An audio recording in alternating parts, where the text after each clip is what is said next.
Tom, just off the bat, what most disappointed you tonight? That we didn't play for 48 minutes. And, the start of the second quarter, we didn't play well. We had a lead. Didn't play tough with the lead.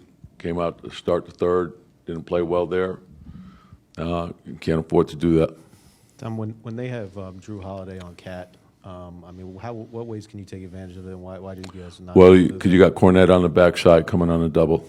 And Cat only has 2 3-pointers for this whole series. Why has he had trouble getting off?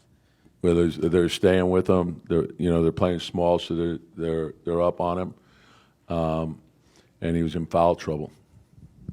Tom, what did you see from Derek White in the first quarter that allowed him to kind of he got space. He great shooter.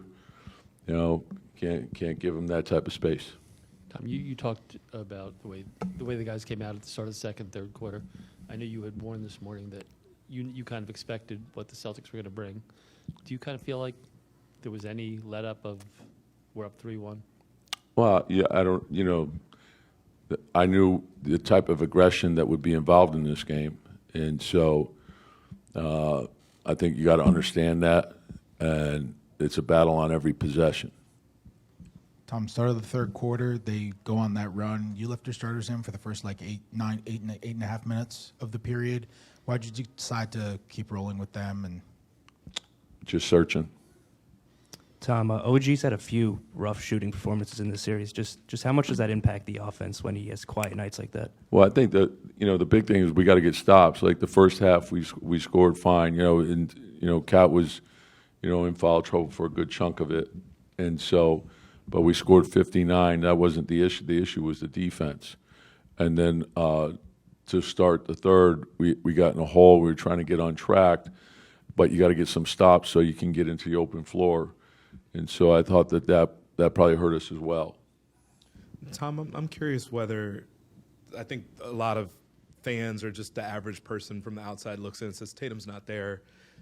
The way that a team maybe moves the ball without a star player there, how fundamentally different is it just to stay on top of things and to be mindful of the ball movement the way that a team can do that when someone's not there? Well, that doesn't change stylistically, like in terms of they have a lot of shooting on the floor, so that's going to remain the same. And I think the thing about their team is they're a great defensive team as well. So we have to understand that we can't be slow getting back, and you can't give open shots to them. And so we got to be tougher with our closeouts and taking airspace away, and we got to be better with our communication. Yeah, Tom, you mentioned it a little bit there. The issues picking up guys in transition, especially the threes they got off in transition. What do you think lead to that? Yeah, and again, so I think it's twofold. I think it's the commitment to sprint back and then communicate to make sure that we understand what's going on, and we can't have any personal dilemmas of if you're missing a shot or it's not going well for you offensively, that you're jogging back. You got to sprint back, you got to communicate, and we got to be matched up. If one guy's slow, you're going to give him an open shot. You can't do that against this team. Tom, the third quarter, they took 18 free throws. Did you think the game got called differently at all in that third?